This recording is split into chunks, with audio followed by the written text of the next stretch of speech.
Labas. Kažkoks variukas bėga. Tai atvykom šį savaitgalį vėl padirbėti. Savaitgalio planai būtų pabaigti ravėti avietes, tada persikelti į kopūstus, nes kopūstuose taip pat jau reikia vagoti ir ravėti.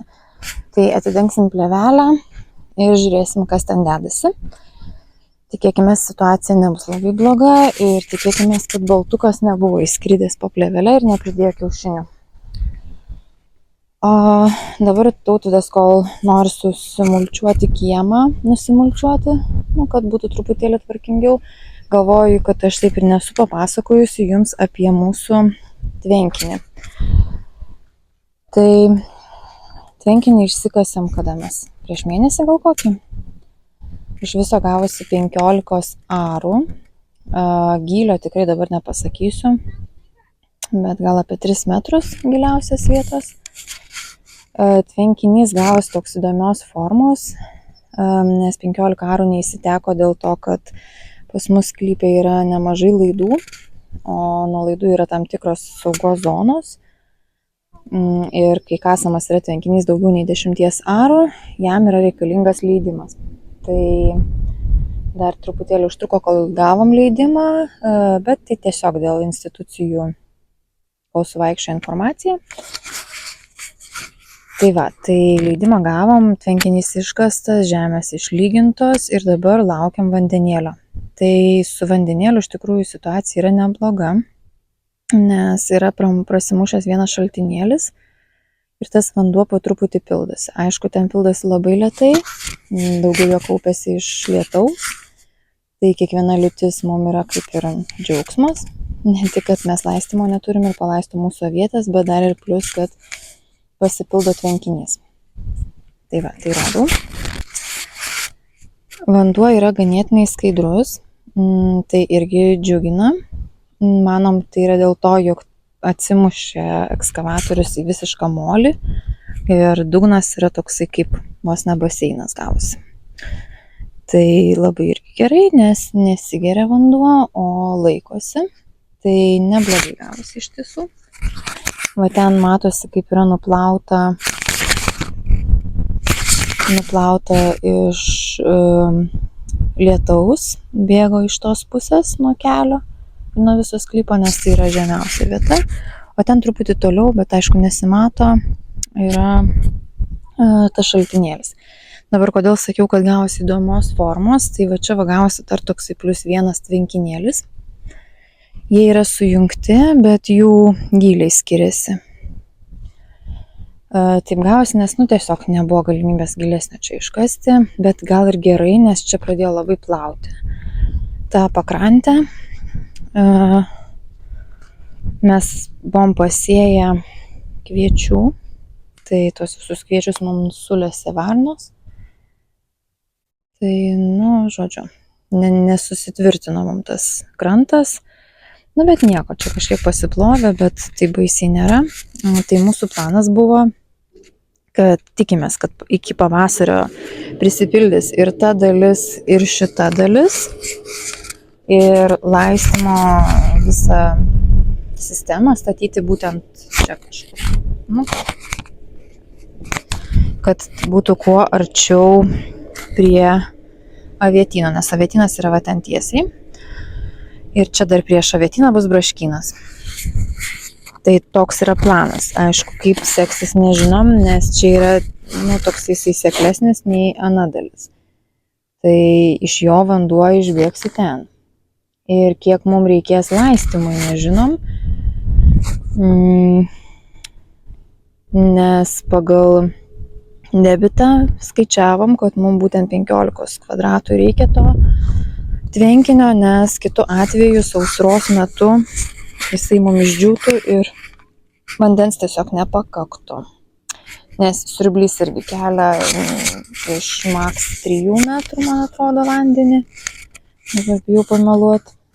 Tai, žodžiu, turim taikytis prie visko. Aišku, kitas variantas tai yra pildyti tvenkinį iš gręžinio, kurio mes dar aišku neturim, bet mes jį turėsim pasidaryti. Tai galbūt bus variantas, kai išsikasim gręžinį, jeigu viskas bus gerai su vandens kiekiu. Oi, čia smengu. Tai galbūt tada pildysim iš gręžinio. Čia irgi žiūriu teka vandenėlis, matas truputėlį, ne? Iš šitos dalies. Tai gal čia kokie šaltiniai plaunasi, va ten, kur taip yra nuslinkęs. Nes dabar galvoju, kada lyja naktį. Vakar vakare labai lyja, va baltukai kaip duodasi. Tik mano kopūstų neikit, neskriskit. Nes kelių mačiau yra pridaryta plėveliai, matyt, šunis čia laksto labai, tai perbėgė, matyt ir praplėšė. Nu va čia taip įdomiai išplauta, kaip Amerikos kanjonai. Ir lyg tai teka vanduo, tai nežinau, ar čia teka iš grunto, kad prilyta, ar čia yra šaltinėliai kažkokie. Na, matysim. Paukščiukai maudosi smagiai tam vandenėlyje. Turėjom nemažai buožgalvių prisiritus ir jau planuojam gal kokią žuvilioką įleisti dėl smagumo. Nes vandens yra jau, kaip nėra labai daug, bet kažkiek tai vat yra jo. Tai va, o čia yra mūsų ąžuolas didysis, po kuriuo planuojam padaryti tokią labai smagią poilsio zoną. Na ir čia kai pasipildys to vandens, va čia va turėtų būti pliažas pagal visą mūsų idėją. Tai tikimės, kad vandens prisipildys pilnas. Čia užsipilsim smėlio, kad pliažas pasidarytų natūraliai. Na, tokie planai mūsų. O kaip mums seksis, matysim. Gal kas turit kažkokių patarimų, patirčių, nes mes susidarėm pirmą kartą su tvenkiniu ir jo, kaip čia įrengimų. Beje dar ta visa kraštas jo. Tai kad būtų lengviau ten su traktoriumi, tai pravažiuoti yra iššūkis, nors Tautvydas važiavo, ten lygino truputėlį juodžemę užpylę. Aš planuoju ten pasisodinti pušeles ant to šlaito ir nežinau, gal tiesti tekstilę agro, kad neaugtų žolė, nes šienauti, tai įsivaizduokit, čia tikrai truks daug, jeigu šienauti su trimeriu ar su žoliapė, nesakau, su traktorium ten neprivažiuosim, o jeigu dar pasodinsiu pušeles, tai visiškai neprivažiuosim. Tai, nežinau. Dar čia turim laiko, aišku, pasigalvoti, nieko negalim padaryti visko vienu metu. Dar ką norėjau papasakoti, tai pušelėm apsodinti tvenkinį, bet taip pat planuoju dar pušelėm apsodinti ir mūsų kiemo zoną. Nes čia yra labai vėjuota, kiemo zona yra aukščiausiame sklypo taške, tai tie vėjai labai tokie, nemalonus ir nefaini. Tai norisi kažkaip apsisodinti. Iš pradžių galvojom gal beržais, bet beržai labai... ir šitų lapų daug bus ir beržai labai liktai ištraukia drėgmę iš grunto, o čia visai šalia ir augs ir braškės, ir daržovės, tai nesinori alinti žemės. Tai man pušelės yra labai gražu ir aš galvoju, jog sodinti į mūsų įprastas lietuviškas pušeles, tik tai karpyti jų viršūnės. Dar vieną dalyką pasakysiu, dabar truputėlį pertrauksiu tą mintį apie pušeles. Čia yra, pas mus šiaip labai sklype yra daug stulpų elektros. Ir yra vienas stulpas, kur gandras, nuolat jisai tupi ant to stulpo. Va, matot? Ir aš Tautvydui jau sakau, reikia turbūt ten įkelti šitą. Gal jisai nori ten lizdą darytis, reikia jam įkelti ten lanką kažkokį, jisai nuolat tupi toj vietoj. Žodžiu. Tai gandras su gandru, bet tarp tų pušelių, tai eilinės lietuviškas pušeles ir karpyti viršūnės. Ir aš manau, jos labai fainai mums augs. Bet tarp pušelių dar yra mintis pasisodinti ąžuoliukus, nes mūsų didysis ąžuolas yra prisėjęs begalę ąžuoliukų. Na, pažiūrėkit, kiek čia jų yra daug pridygusių. Matot, mažiukai tokie. Nu, čia jų tikrai yra labai be galo daug, o nušienauti, tiesiog nupjauti lengva ranka, man nekyla ranka. Tai aš turiu idėją juos pasisodinti tarp tų pušelių. Aišku, jie augs lėčiau, bet, lėčiau nei pušelės. Bet aš galvoju, vis tiek tarp tų pušelių kamienų, po truputį augdami, jie mums suformuos tokį iškelį.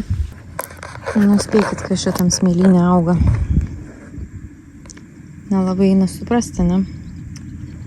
Kai yra vieta, kur net žolė neauga.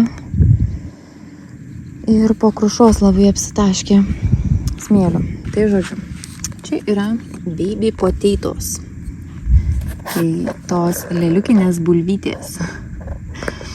Jų istorija yra tokia, kad mes mėgstam gaminti maistą kazanę, tai ten dedam tas baby potatoes, taip vadinamas. Nusipirkom Rimekę, tokias spalvotos gražios bulvytės mažytės.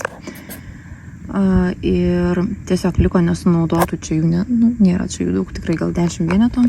Ir jos po kurio laiko man pradėjo dygti. Sakau, reikia pasodinti, tokios gražios spalvotos. Tai va, atėjau jau ir apkaupti, nes jau kokios didelės.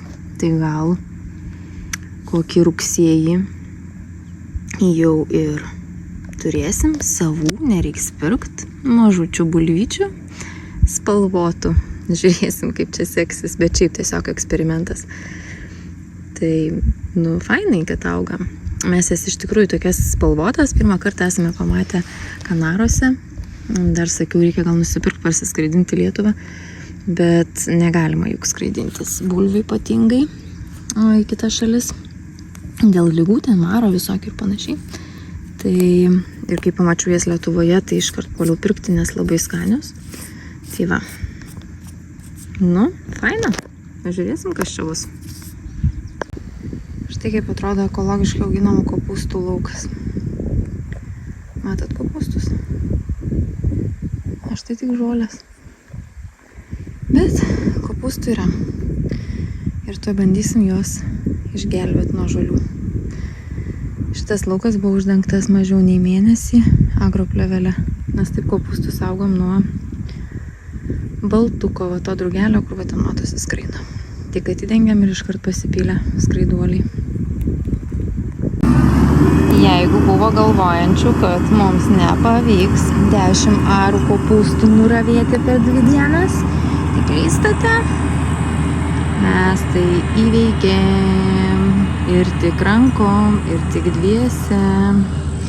Su vagotuvu buvo pravažiuota tik tarpuvagiai, nes žolė buvo labai aukšta, tai niekas čia mums nesivagojo. Dabar kopūstai nabagai pamatę saulę nuleipo. Bet tuoj pat mes juos pakavosim po plėvelę, nes baltukai nerimsta ir mūsų darbas bus baigtas. Savaitgalio planas įvykdytas ir laukit naujienų iš kitos savaitės. Čiau.